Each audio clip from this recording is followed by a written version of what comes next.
Okay. All right, so we're going to go ahead and get started. Hopefully a few other people join us as we move through here. But we're doing a just really basic, starting a school garden. And the idea with this session was hopefully most of the people that are on this call were either part of the annual gathering that just happened or at least heard of it. If you weren't a part of it, definitely keep it on your radar for next year because it's a really, really great event. But we went to several gardens, so people get really excited about that. So this is kind of just trying to get us those basic steps, or if you're looking to expand, it's always good to refresh some of these things. So I guess real quick before we get going, just as a intro for this, my name is Taylor Larabia. I work with the University of Arizona Cooperative Extension. I run their agricultural literacy and STEM program, and just recently I've stepped into an interim chair position for this community of practice. And I think we have some other people that are on our leadership team on the call. So if you all want to introduce, maybe Raven, if you want to take next. Absolutely. Hi, everyone. This is Raven Xavier. I currently serve as the Arizona Farm to School Network manager, which is such a privilege and a joy. And I also recently accepted a full-time position with the Mullen Foundation as their food literacy development director. So as always, great to be here with you all. And I'm going to hand it over to Jessie to introduce herself as well. Hello, good afternoon, everyone. My name is Jessie Giambra. I have been one of the co-chairs for the school garden part of the community of practice, and I was on leave for a few months, and I was able to study an agroecology program in India, which I'm really excited about. And I'm also very excited to be back with the group, meeting with everyone, and just to meet all the new ways that we're shifting and moving and growing together. And welcome to everybody who's here. And I'm excited for the presentation. So thanks so much. Is that Raven? Can you see if Trisha or Paige are on? I'm not seeing either of them. So if they pop on, I'll just have them give a quick hello in the chat. Okay, cool. And then for everyone else, if you wouldn't mind, maybe just putting in the chat your name, where you work, or your school district, and why you're attending this webinar. It would be helpful for us to get to know you and for you all to get to know each other. Okay. So let's go ahead. So we're going to do a quick little kind of icebreaker activity. So for everyone, if you're looking at your screen, let me try to launch a poll. Apparently, are you doing something, Raven? Mine just told me that I'm unable to poll, that I'm logging into another device and I can no longer poll. Oh, that's strange. It's not on my end. Okay, that's interesting. Let me make sure Paige isn't trying to log in with the same account. Oh, hi, I just joined. Hi. Oh, shoot. Okay, you know what? It says school garden because I was in there getting the info earlier. Here, I'm going to log off, okay, I'll be back. Sorry. Okay. Perfect. Sorry for the technical difficulty. Okay. As soon as she's off and logged out, you should be able to. So just give it a quick breath. Maybe everyone can read the introductions in the chat to get to know everyone.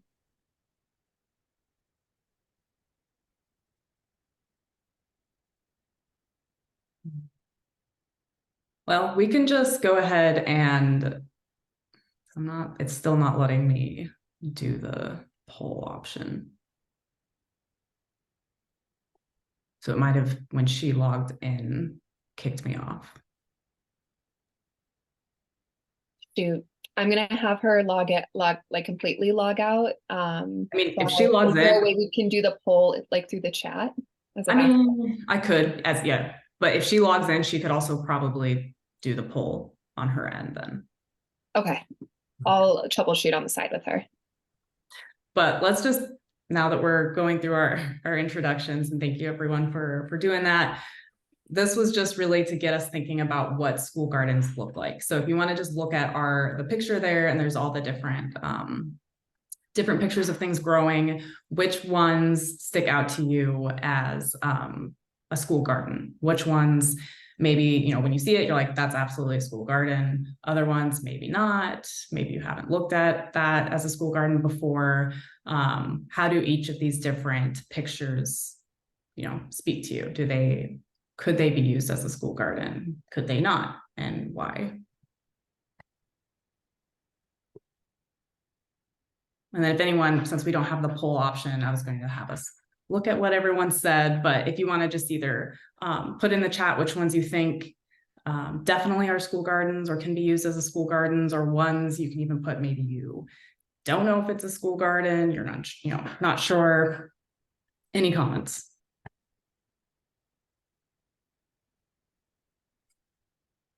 All right, Dion said all of them.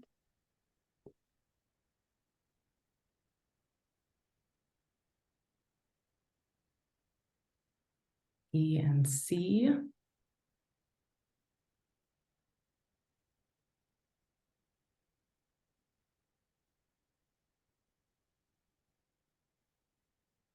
Okay, maybe F isn't.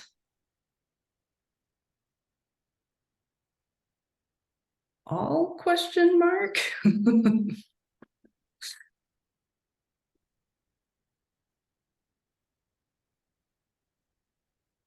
Yeah, so I mean, like a lot of you have said in the chat, I would argue that all of these could be used as a school garden, or at least, you know, part of it. It will, all of these, and we'll walk through a lot of these different ones in a moment, can accomplish, you know, the goals that we have when we want a school garden.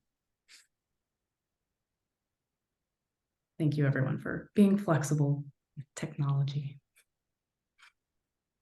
Okay, so today we're going to discuss the different kinds of school gardens, how to choose which kind of school garden is appropriate for your classroom, and things you'll need to consider as you start to plan your school garden design. Also, I just wanted to throw this out there and note that we have a lot of experts in the session today. There's a lot of people that have a lot of knowledge in this area, and they've been doing it for a long time. So I invite input from anyone that's on the call, whether you're, you know, putting it in the chat, or if I miss something, feel free to you know, comment or add something. And then, as always, if there's any comments or questions, please feel free to put those in the chat as we go. Okay, so we're going to move into another quick activity just to kind of capture our thoughts on this. So let me grab this and put this in the chat. So just, you know, interactive brainstorming activity. The questions I'd like us all to think about as we're going through this, and just kind of the whole webinar too, is just what kind of gardens are useful in a school or educational setting, and then also which gardens have you seen or maybe even personally used before. So I put the Padlet link into the chat, and just for anyone that hasn't used Padlet before, here's a quick just kind of picture of what it's going to look like when you click on that link. It's going to pop up with this background, and you're going to want to click on that button with the plus sign on it. When you click on that, that's going to pull up a box, and you can, you know, put a subject if you want, put your name, whatever it is, and you can even change the color of your chat. But just try to answer, and it can be as specific or generic or vague or whatever, just really trying to capture all those thoughts that we might have surrounding what a school garden looks like.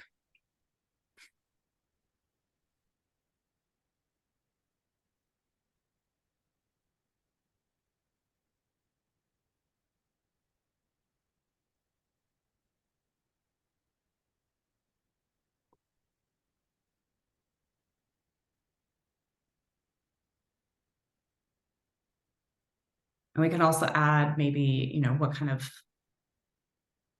subjects might you use for your school garden.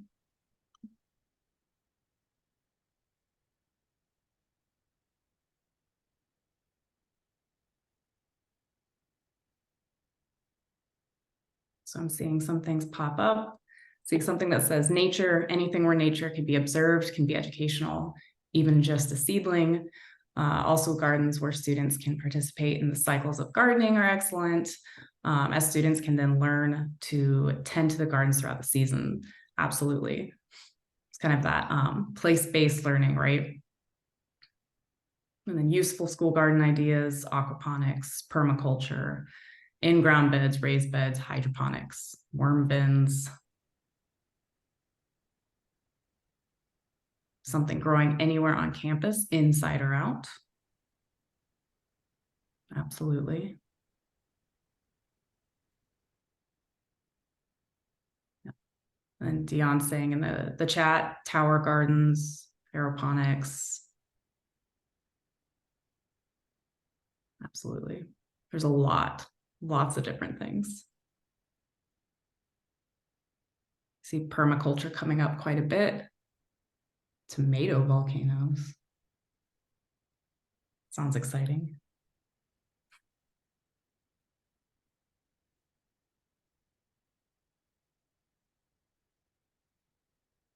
Cool.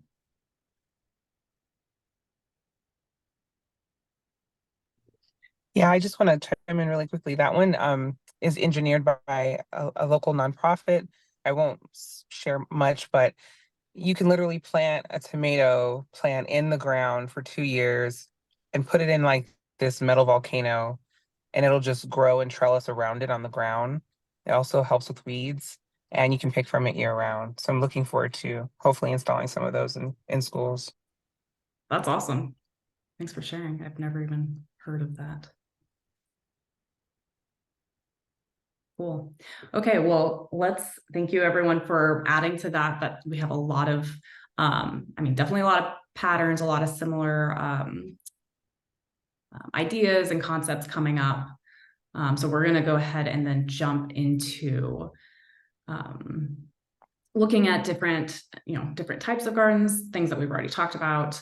And then for sake of time, we're just gonna discuss maybe like one or two pros and cons of each of the approaches. There's going to be many more of the pros and cons and also approaches that we're not going to touch on today.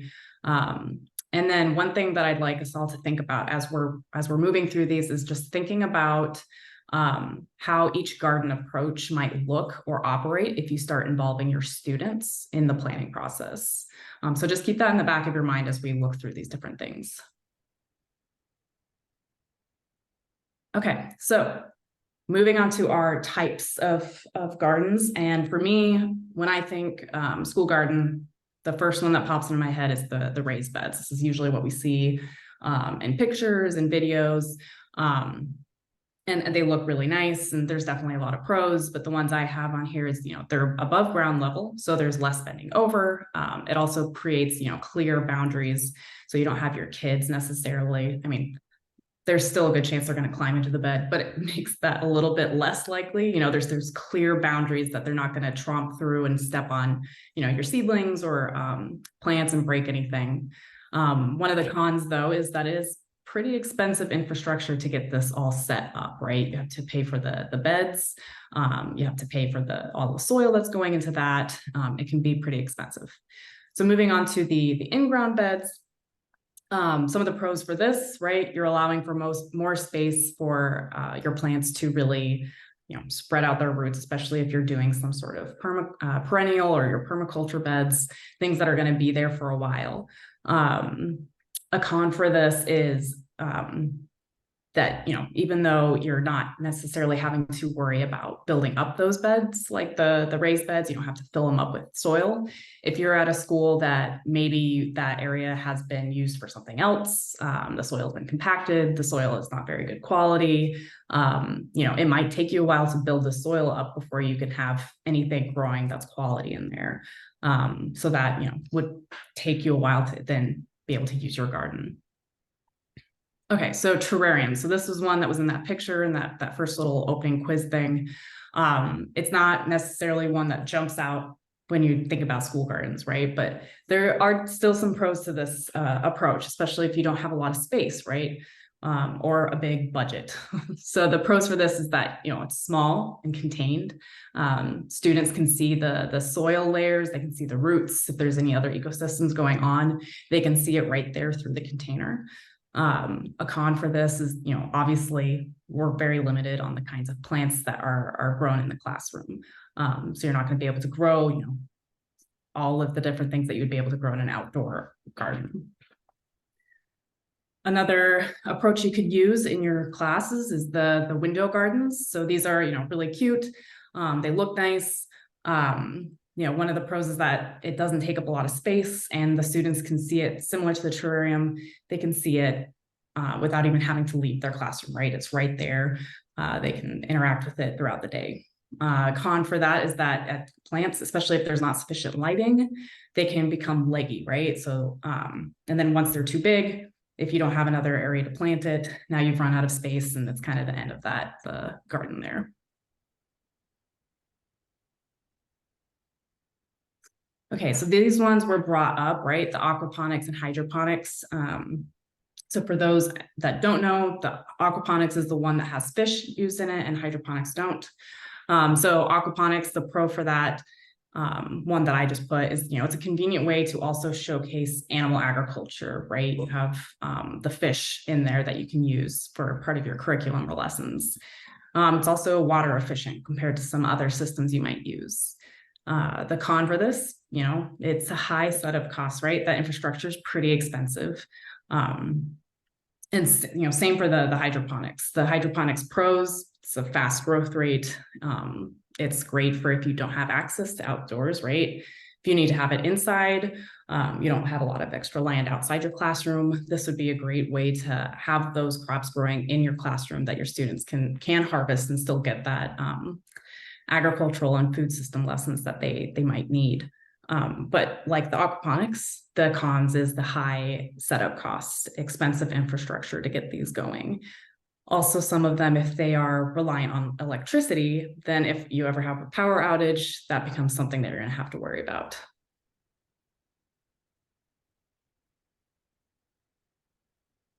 Oops. Okay, so compost and vermicompost. These ones are, I'm lumping them together for this one. But pro for this is you can showcase to your students how to mitigate food waste, right? A con is if, you know, it's a new pile, you're still trying to get it established, you don't have the right amount of staff, whatever the case is. If it's not attended to properly, you might end up with a stinky compost pile. You might end up with a pile that's maybe not decomposing fully. If you're doing the vermicompost, you know, if your worms aren't being taken care of properly, they might end up dying. So just a lot of things that you're going to have to keep track of with that system. And then the container gardens, these ones can be popular as well. They're really great. So the pro, really great for small spaces, right? If you don't have a lot of outdoor spaces in your school or wherever you're teaching, you know, you can kind of put these in all these little corners of the property. However, they can be hard to gauge your water requirements, right? So the container can dry out a lot faster, especially here in the desert where it gets really hot. So these are going to need to be watered more often than if you had the raised beds or the in-ground. So we've moved through these. This is the end of all the different types that we're going to be talking about. We've moved through them really quickly. So feel free to make extra notes for yourself or in the chat. If you want to add anything in the chat of other pros and cons or other systems, because like I said in the beginning, there's a lot more pros and cons to all of these approaches. And then in addition, revisiting that question about involving students in the design. How might including your students in any of these approaches work, right? What might the pros and cons be for that? And the reason why I'm asking this is just as we move through this webinar, we're going to be talking about having committees and the design of your school gardens, and having your students involved is a really powerful and important part of making your school gardens successful. So I just wanted us to kind of think about in all these different approaches, if we had our students giving input on what it looks like, how might that change how you are installing or designing or changing your garden? Some pros, and you can put pros and cons in the chat, but some that I put up here is, some pros, right? You're going to get your students, there's going to be ownership, there's going to be investment. Your students are going to be a lot more excited about engaging in the garden. And also they're going to be able to introduce perspectives that we as adults or whatever age, we're going to miss. They're going to have something else that, you wouldn't come up with as the teacher designing this. Some cons, and I think these are, the pros outweigh the cons by a lot, but some cons that maybe might make us hesitate to involve our students is, your students might not understand how to garden yet, so they might not be able to contribute realistic ideas right away. But that doesn't mean that there's not part of that idea that is going to really add to the gardening experience for everyone. So, and another con was, maybe it's not as efficient, but really the pros outweigh the cons.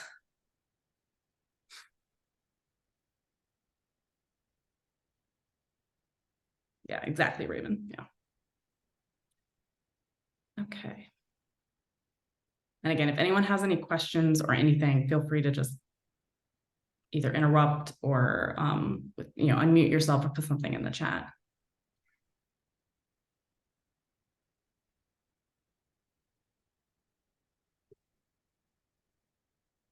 Okay. So we're going to talk about and start thinking about our school garden locations, right? We've talked about the different kinds, that, the ones that we just walked through, but let's start thinking about where we might be putting our school garden. So we're going to take another moment here to either grab a piece of paper or mentally outline where you think good locations for a garden would be where you currently are working. If you already have a school garden, outline what makes that spot either good or bad. So let's just take, about a minute to kind of go over what we think would make a good location for a garden.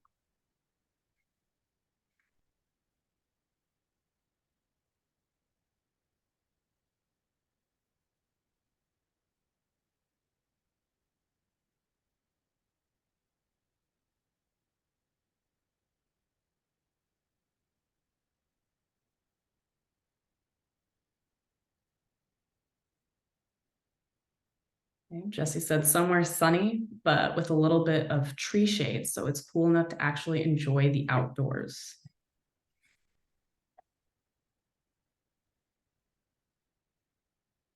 Close to a water source if possible. Absolutely.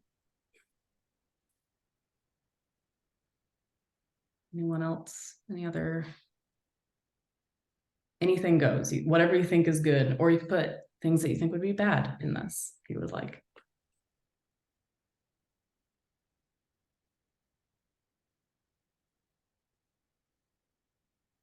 Haley said some, depending where you're at, some of your school gardens might be flood irrigated and you might not want that. Yeah, especially if you are trying to keep seeds in rows and the flood irrigation comes through and just wipes it all out. Okay, close to the classroom, water source, sun, somewhere visible. Yeah, these are all great. Okay. Okay, so before you can start building your school garden, you're going to need to think through a few things, about the site that you may have chosen. So all the sites that we've kind of mentally outlined or thought about for our schools, we're going to have to go through all of these steps to see, does it match up? Is this actually a good idea? So we'll walk through a few of these important things to consider when planning your garden. And then the answers that you come up with for all these steps, it may mean that you either need a different garden spot, if that's possible. Some of us, we really only have one spot that we can work with. And if that's the case, then maybe we need to think about changing up the structure or the kind of garden approach that we're using.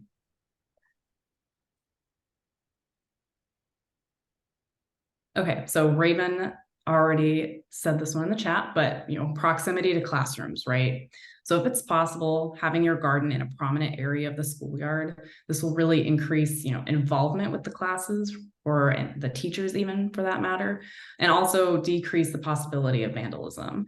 So this was one of the schools that we visited in our Tucson gathering. And you can see that, in the back, there's that hallway, and that's where the classrooms are coming out of. And this garden is just right in the middle of all these classes. So the students, when they're going into their class, they can see the garden. When they're coming out of the class, they can see their garden. And if the teachers are wanting to bring them to the garden, it's just literally right outside their classroom. Okay, so another one that is on our list, size and existing features. So it's important to start small. So especially if you are just starting your garden out, starting small so it's reasonable and something that you can take care of, but leave room to expand, right? So unless your plan is to use those containers and put them all over the place, try to make sure that your space, you have room to continue to build out. So measure the parameters of the proposed site, make note of any existing features such as pathways, fences, plants, water, shaded areas, all those things. And you can use a bunch of different media to do this, or you can use the graph and grid paper and kind of outline everything for your garden. Okay, soil. So we talked about this a little bit earlier as well, but the quality of your soil is really important, right? Soil that is nutrient rich, that has good texture and plenty of organic matter will create a healthy garden and have good growing conditions. But if you have poor soil, right, if you're growing in compacted soil or leftover soil, or whatever it is, if it's not good quality, it's going to lead to poor growing conditions. So the texture of your soil, right, determining if it's going to hold water, not hold water, whatever it is determined by the amount of sand, silt, and clay. And then you can also test your soil for pH and nutrient content. So we always recommend at Extension, we always recommend our farmers always do this. But it's also good for our, if you're in the school garden, to be testing your soils, not only for the productivity of your garden, but that's also an excellent, lesson to engage your students with.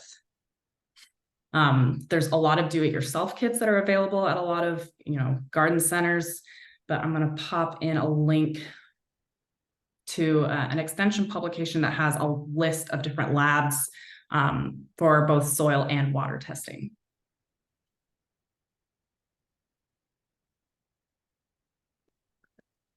Glad I read your mind, Raven. Okay, sunlight. So most flowers and vegetables and herbs will need sun exposure for at least 6 hours a day. Sometimes they need more, like 8. I'm seeing that the link didn't work. Okay. I will get it at the end of this. Thank you for letting me know. So yeah, the plants are going to need at least 6 hours a day. Something that you can involve your students with is, mapping out how much sunlight an area gets, right? So you can go out different times during the day and have your students track, okay, is it still sunny? How many hours now at the end of the day did this area get? It's helpful to identify which direction is north, so you can determine the pathway of the sun, making note of any shadows, shade from trees during the summer, all of that. Okay, and then water sources. This has come up quite a bit already, right? But if possible, having a water source close to the garden is going to make your life a lot easier. So, the closer it is, the better.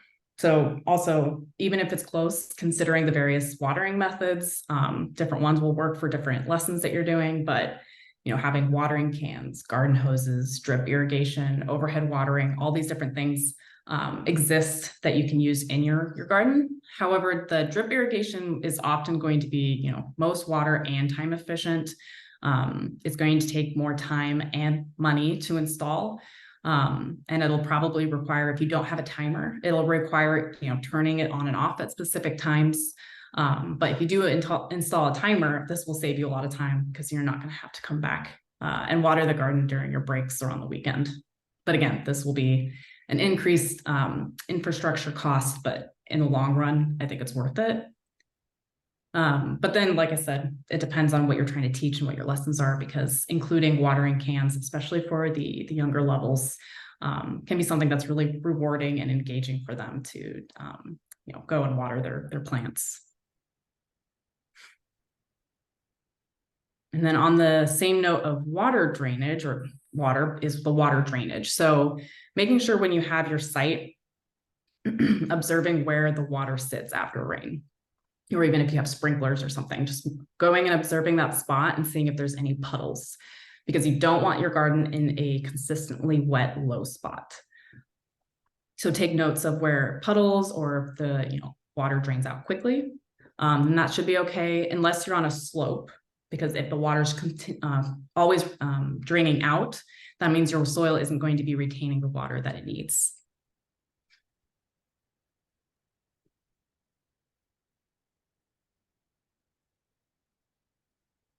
Okay, so next is accessibility. So finding a spot that will be easily accessible during class time and after class, right? So a longer trek to a garden, that's going to detract from your class and learning time. It's going to require more teacher involvement, right? So having a garden space that is closer to the classroom will be way more convenient and will be easier to incorporate into your curriculum on a regular basis.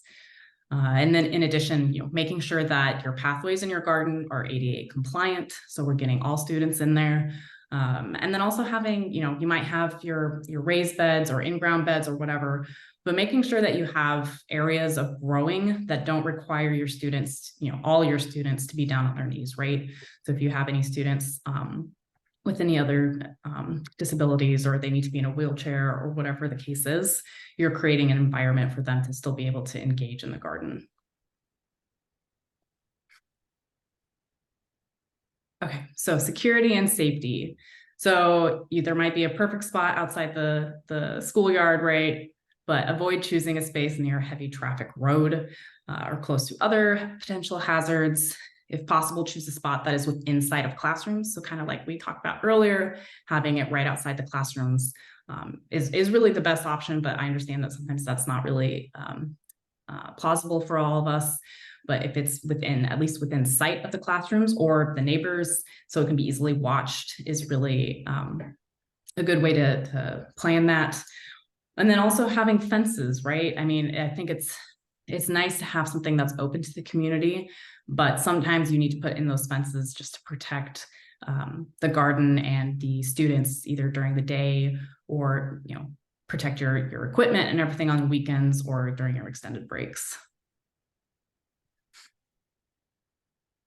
Okay, and then the last one that we're going to think about is just considering the future uses of the site, right? So inquire with school administrators about the long-term plans for the location that you've chosen, because if there's going to be a change soon, right? If that site is going to be a expansion of the gymnasium later, you don't want to invest a large amount of money or energy in that site if it's just going to be constructed into something else.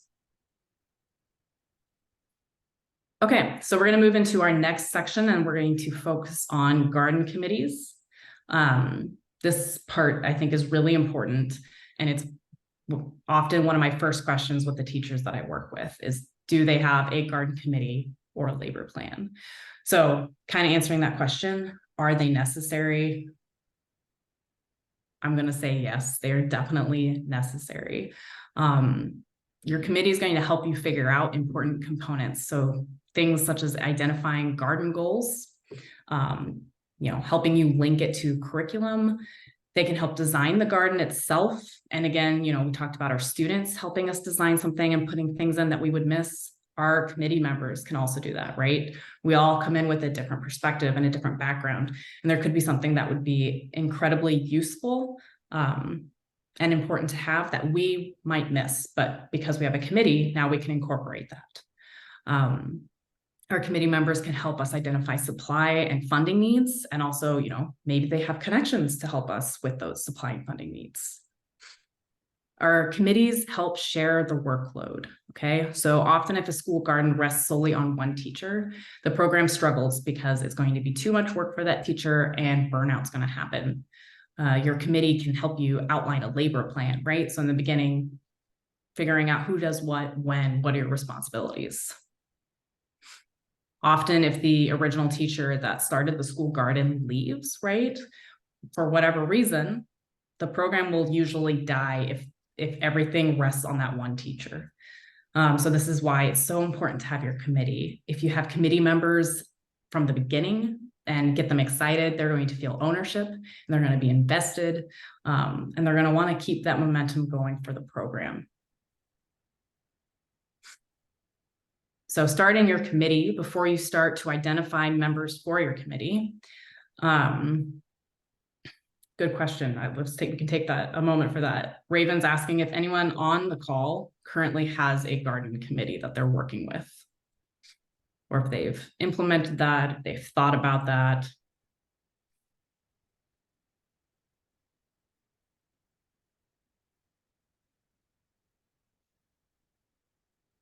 No? Okay, well, please feel free to put that in the chat as we move forward. But so starting your committee, like I said, before you start identifying who you want on your committee, you need to get support from your school's administration. So for a lot of educators, that means the principal's office is going to be your first stop, right? So once you go and ask your principal and they give you the okay, your principal is going to be able to also give you guidance on additional contacts for your committee.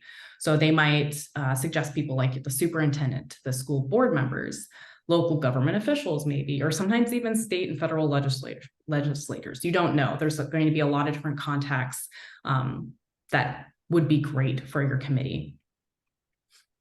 And then garden programs are usually more work than one person can sustain, right? We just talked about that. So enlist other teachers, right? Enlist school staff, students, parents, community volunteers, really whoever to serve on your garden planning and advisory team, or AKA your garden committee. Before asking people to be part of your committee, though, it's important to envision, right, how you would need them to participate. So think about what you would want the responsibilities to be. Think of things like, how often will you meet? Will they need to help plan or implement or maintain the garden? Maybe a little bit of everything. And these roles may shift, right, throughout the school year or years of the program, and that's okay. But it's important to communicate kind of what the needs and what the expectations are going to be early on when you're recruiting your committee members. And then once you've conveyed that need to the committee members, this is when you can start brainstorming with your potential supporters. So that means anyone that is remotely interested in being on your committee, now is when you can start brainstorming with them. So invite anyone interested to attend these first brainstorming sessions. You can even send out an invitation to the entire school, the entire school community, and notify community members, all of that. And if there's people that you specifically want on, then you can notify them personally, like, hey, I would like you to serve on our committee. Here's what we need, here's what we're expecting. But ultimately, the more people you have involved, the more likely your garden program is going to be successful. And just real quick, some other folks to keep in mind for your committee that you might want to reach out to. So, like I said, teachers, right? Involving other teachers and their programs is super important. It's going to make a really robust, impactful school garden program. Some other people are maintenance staff, the food service staff, like I said earlier, students, get them involved. You want them to have ownership and feel accountable for the program. And then parents and community members. Okay, we're going to shift gears again. So now is where we've talked to our administrator, we've gotten the okay, we've looked at the site, we know where we're going to go. What kind of tools do you think you need, right? This is always kind of the overwhelming part, I think, and this is maybe where we go to first, right? Like, oh man, what do I need? What are all the things that I need to buy to make this a successful program? So let's just, take a moment, start outlining and writing a list of things that you think you need, or things that maybe are on your wish list if you already have a garden, and just inventorying everything that you can think of, as far as, anything, tools, materials, whatever. And I think you'd be surprised too at how much you already have access to. So let's just take, 20 seconds to go over, kind of write down some of these items.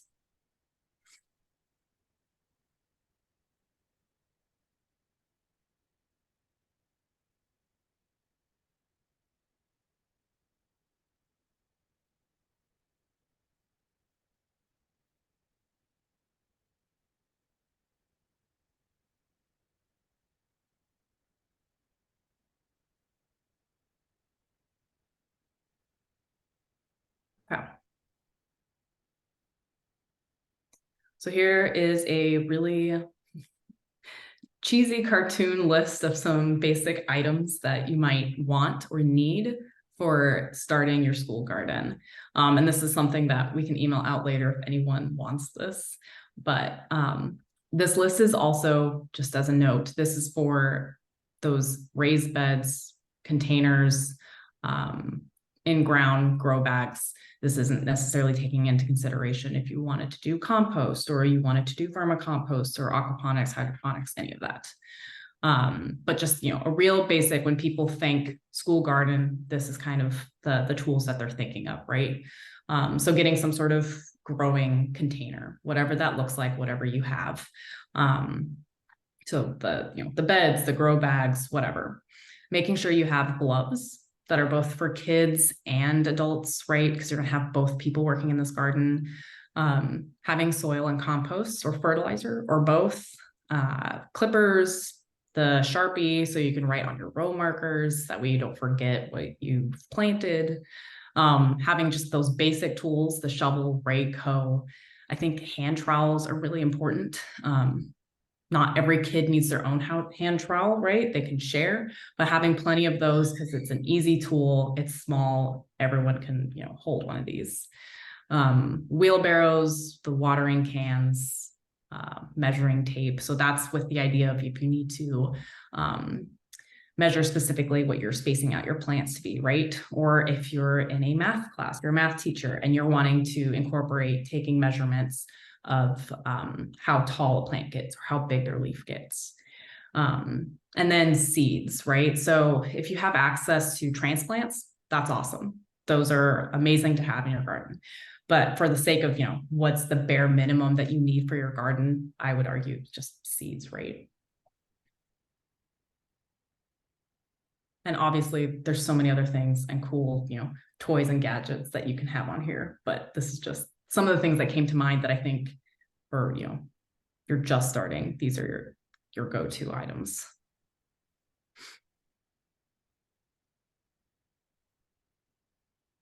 Okay, so now what, right? We've gone through a lot of material so far, but the activities and reflections that we've done throughout this presentation were really done to help you start to organize your thoughts and start creating your to-do list about, moving forward with your school garden program. So let's, take a moment. We might have already been doing this, but just take a moment to start thinking about the people that you want to start reaching out to, that you want on your committee. And also just a note that if you don't have a school garden right now, there's a chance that you won't have one this school year, right? And that's okay. This is the time to be preparing and writing your proposals and, recruiting your people you want on your committee, inventorying what you have, making the plan, designing everything. So that way, next school year, you are ready to hit the ground running with your new school garden program. But now is the time, if you don't have one, to really start reaching out to those people and start getting them invested and motivated to be part of your program. So again, as we talked about, getting administrators' approval first, right? That's our first step. Start compiling your committee member list, right? We've been talking about that. Who are the people that you want involved to help you? Who do you think is going to be excited about this program? We started doing this, inventorying what you already have and what you think you need. That list is going to continuously ebb and flow. Even, when you've been in your program for 5 years, you're going to keep adding new things or taking things out of your list. And then I think I would argue that those first 3 things are things that you can do now before you conduct any sort of site analysis. Okay, so like we said, we covered a lot, and there's a lot that we didn't cover today. There's so much about school gardens and all the different things that it touches.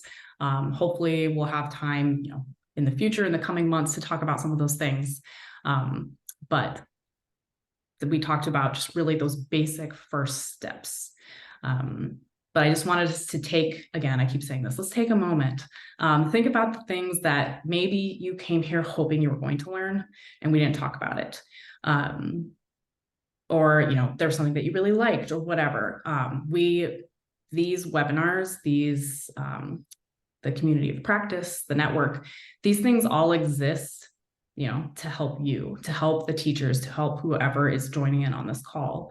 So if there's something that we did or we didn't do that you want to see, let us know, because that's why we're here. So I'm going to put a link, hopefully this one works, into the chat box. And if you have the time, we would really appreciate you taking the time to fill that out. If you don't like forms, you can also put comments and feedback in the chat. And just let us know, what'd you like, what'd you not like, what would you like to see in the future? Because that's why we're here. We want to make this the best information for you. And then one last is just my contact information. I put my feet there instead of my face.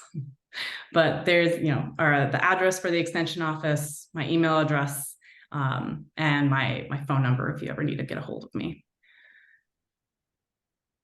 I will stop share, and then I know I've missed a lot of comments, but I will open it up to everyone else for any conversation, questions, anything. Taylor, it looks like we can't complete the form. We don't have permission. Perfect. Get that.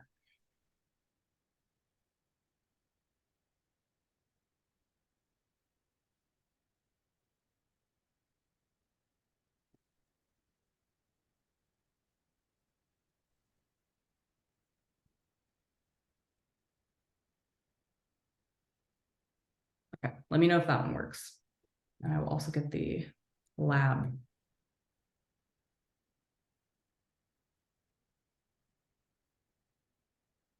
Does that work? Or is it still not It's working? saying the same thing on my end, that we need permission from the org. But a backup, even though it won't be anonymous, is folks can always email us at contact@azfarmtoschool.org with any feedback. And we will troubleshoot our forms to kind of create a space for anonymous input as well.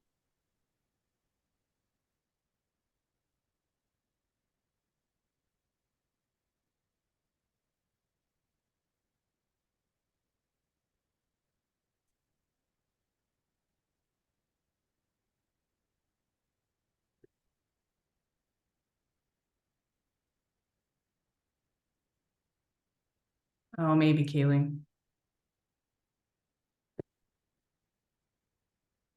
Well, thank you everyone for trying. We can maybe troubleshoot and send it out in the follow-up as well. Because you might be able to transfer ownership to the network account. Yeah, I don't know why. Yeah. Yeah, we can do a network one. That sounds like a good idea if you're interested. And Yeah. then if anyone has any ideas, you can also put them in the chat right now too, if you don't care about it being anonymous.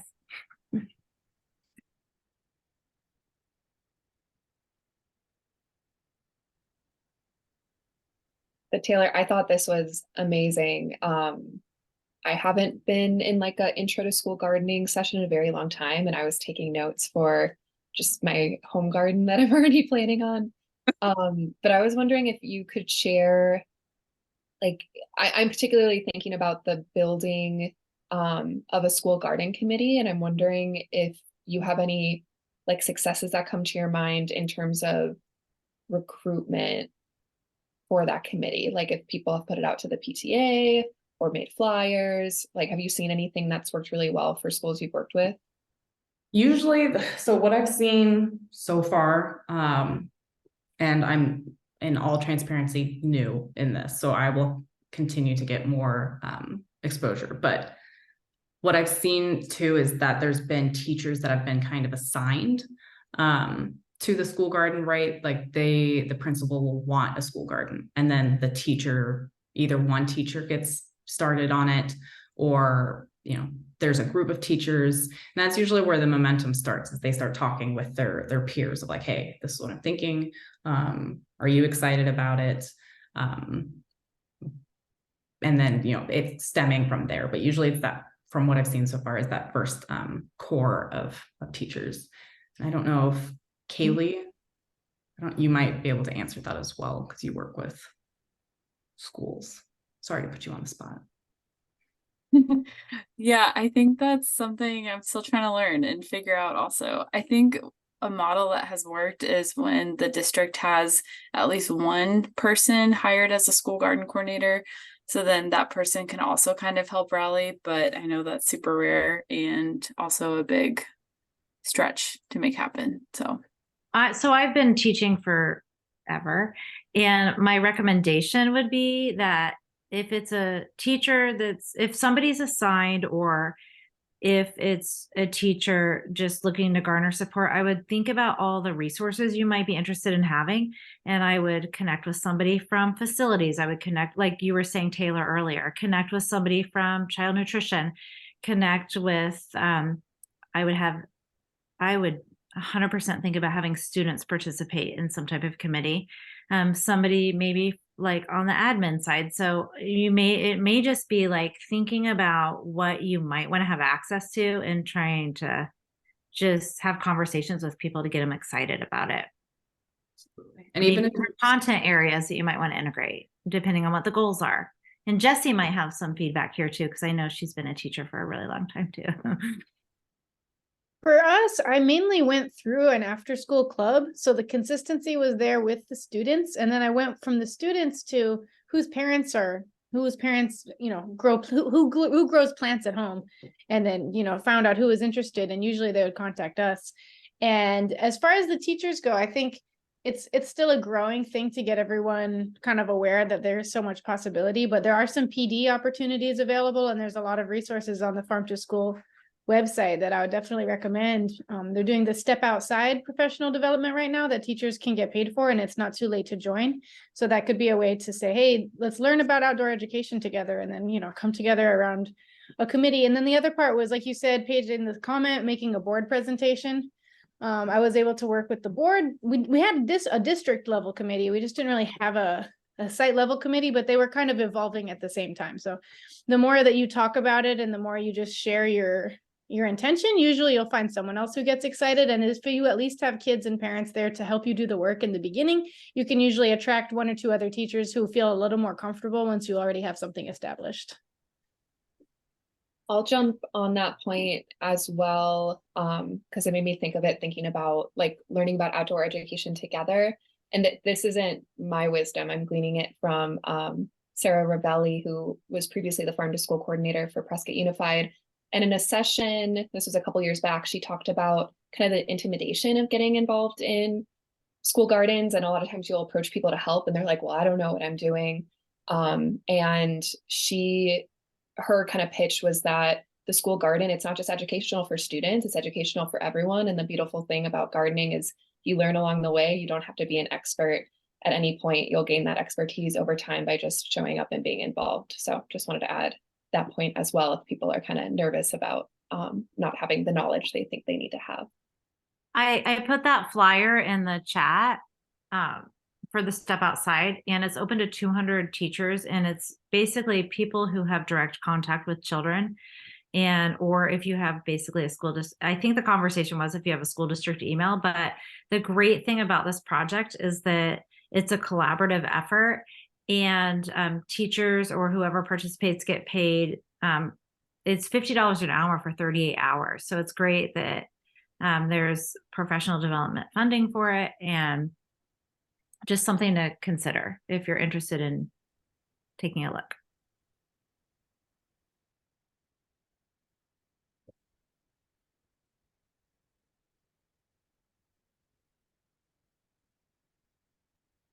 I like the idea, Jessie, too, that you put having the special events and helping get people, I think, kind of exciting people about different things, like by just offering, hey, come take a look at this. That's a great idea.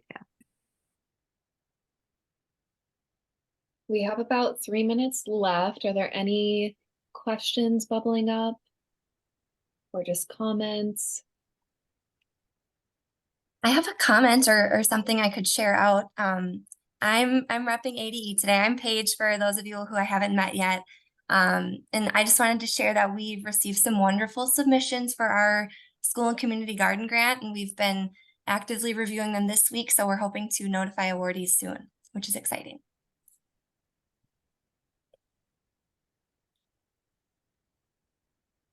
That is really exciting. Thanks for sharing, Paige.